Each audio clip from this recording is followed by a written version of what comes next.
প্রাক্তন ভারত অধিনায়ক তথা ভারতীয় ক্রিকেট বোর্ডের প্রাক্তন সভাপতি সৌরভ গঙ্গোপাধ্যায় এবং তার স্ত্রী ডোনা গঙ্গোপাধ্যায়কে খুনের হুমকি দিয়ে চিঠি। এই ঘটনায় তীব্র আতঙ্ক ও চাঞ্চল্য ছড়িয়েছে।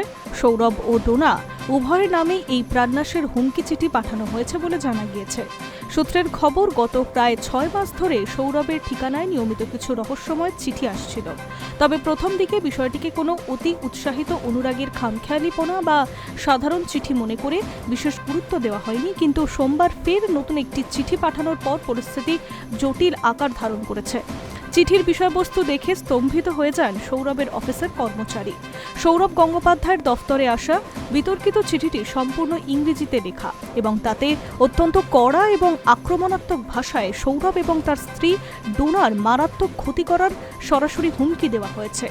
ঘন ঘন এমন চিঠির পুনরাবৃত্তি ঘটায় এবং ঝুঁকি তৈরি হওয়ায় সৌরভের পক্ষ থেকে ঠাকুরপুকুর থানায় একটি লিখিত অভিযোগ দায়ের করা হয়েছে। একই সঙ্গে প্রাক্তন অধিনায়কের নিরাপত্তা সুনিশ্চিত করতে এবং অবিলম্বে আইনি ব্যবস্থা নিতে রাজ্যের সরকার নিরাপত্তা সংক্রান্ত বিভাগের বিষয়টি জানানো হয়েছে।